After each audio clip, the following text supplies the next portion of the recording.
ialah sembahyang sunat witir. Antara tarawih dengan witir, sembahyang sunat witir itu pahalanya lebih besar. Sebab sunat witir itu dikategorikan sebagai sembahyang sunat muakkadah, sunat yang dituntut, rankingnya nombor 3 dalam susunan besarnya pahala. Lepas sembahyang raya haji, sembahyang raya puasa, sembahyang sunat witir. Jadi kita tak maulah berlaku dalam diri kita bila kita sembahyang sunat tarawih, tiba-tiba kita meninggalkan sembahyang sunat witir. Sembahyang tarawih tu elok dah, jangan tinggal sembahyang sunat witir. Tambah-tambah tuan-tuan, kita berada di penghujung Ramadan yang Nabi suruh cari nama dia malam Lailatul Qadar. Taharrau Lailatul Qadri minal witr bil ashri al awakhir min Ramadan. Carilah kamu, rebutlah kamu. Makna Nabi suruh cari satu malam yang nama dia malam Lailatul Qadar. Kalau ikut pendapat Imam Al-Ghazali, malam Lailatul Qadar diikut dengan hari permulaan kita berpuasa. Kalau kita berpuasa pada hari 20 hari Selasa, kita mula puasa hari itu hari Selasa. Tu Izam. Hari Selasa kan? Ikut Imam Al-Ghazali, Lailatul Qadar akan jatuh pada malam 27. Itu pendapat Imam Al-Ghazali. Yang ni pun kita boleh ambil sebagai satu daripada sumber pandangan kita, kan, dari segi pencarian kita. Antara malam-malam 10 terakhir yang kita laksanakan ibadat dengan sebaik yang mungkin, termasuk malam-malam ganjil, dan jangan lupa malam-malam yang telah dijelaskan oleh ulama, iaitu malam-malam yang kemungkinan besar akan berlakunya Lailatul Qadar.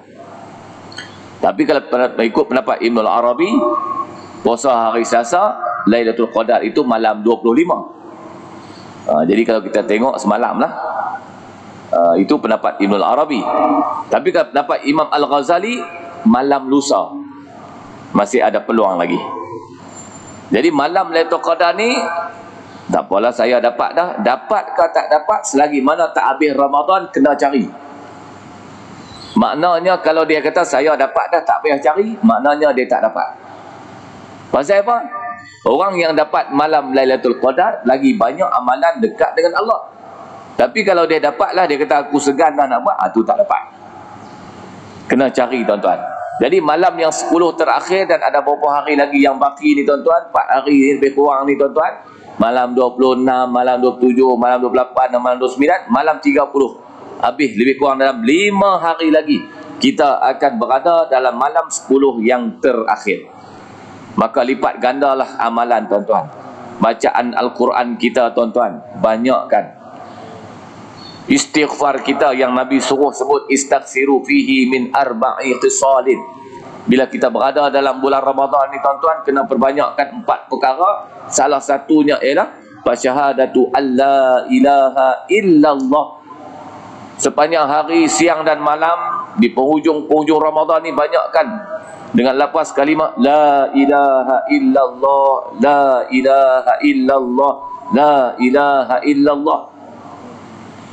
Amalan yang mudah tuan-tuan, biar dia sebati dalam diri kita. Sebab bila ada sebati dalam diri kita, di luar Ramadan nanti, insya-Allah, di mana saja kita berada, mulut, lidah kita, hati kita sentiasa berzikir la ilaha illallah, la ilaha illallah, la ilaha illallah. Yang keduanya, Nabi suruh banyakkan beristighfar. Wastaghfiruna, astaghfirullahal azim, astaghfirullahal azim, astaghfirullahal azim. Biar sepanjang Ramadan, siang hari, malam hari, petang, pagi dan masa-masa yang ada, semuanya kita teruskan dengan beristighfar. Istighfar ini adalah salah satu cara untuk menyucikan hati manusia. Untuk menyucikan hati manusia, banyakkan beristighfar. Sebab hati kita ini akan sentiasa dititik dengan titik-titik hitam. Nuqtatun min nuqtatis sauda.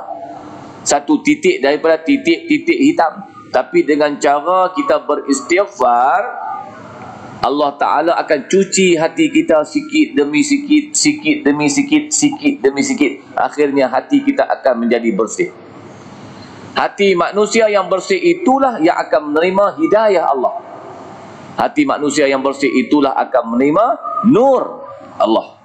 Hati manusia yang bersih itu akan menerima hidayah Allah Subhanahu wa Ta'ala. Sebab itu pentingnya beristighfar. Dan kita jadikan istighfar itu juga dalam diri kita, tuan-tuan, setiap hari dan setiap malam sebagai satu bentuk lafaz yang kita sebatikan darah daging kita dalam Ramadan ini dan di luar Ramadan nanti.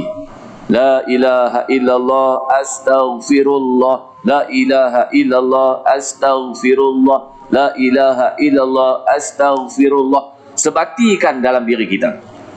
Jadi siapa yang dapat Ramadan dengan amalan-amalan yang telah dijelaskan oleh Nabi SAW dan dia melakukan ibadat amalan itu sehingga di luar Ramadan, itulah darajat yang tinggi yang dia akan capai, yaitu darajatut taqwa, yaitu darjat takwanya pada Allah Subhanahu wa Ta'ala. Orang yang dapat melakukan ibadat amalan sepanjang Ramadan dan di luar Ramadan dia masih melakukan amalan-amalan tersebut, maknanya dia telah mencapai satu tingkatan yang dipanggil tingkat takwa. Takwa ni satu tingkatan yang mana bila kita dapat mencapai tingkatan tersebut, kita sebenarnya menjadi manusia yang muttaqin, orang yang bertakwanya pada Allah Subhanahu wa Ta'ala. Orang yang takwa ni apa? Orang yang sentiasa buat apa yang Allah Ta'ala suruh dan orang yang sentiasa tinggalkan apa yang Allah Ta'ala larang. Muslimin dan muslimat yang dirahmati Allah sekalian. Jadi benar dengan hujung Ramadan yang dalam beberapa hari lagi kita akan akhirkan puasa kita dengan kesedihan yang amat sedih kerana Ramadan akan meninggalkan kita. Begitu cepat masa berlalu, tuan-tuan. Apa yang kita harap daripada Allah Subhanahu wa Ta'ala, supaya Allah Ta'ala akan berkatilah Ramadan yang telah kita lalui. Allah Ta'ala terimalah puasa yang telah kita lakukan. Allah Ta'ala terimalah segala ibadat-ibadat yang telah kita sempurnakan. Allah Ta'ala sihatkan tubuh badan kita. Allah Ta'ala panjangkan umur kita. InsyaAllah harapan kita akan berjumpa lagi pada Ramadan tahun depan, insyaAllah. Moga ada manfaatnya. Sekian, wabillahi taufiq wal hidayah. Assalamualaikum warahmatullahi wabarakatuh.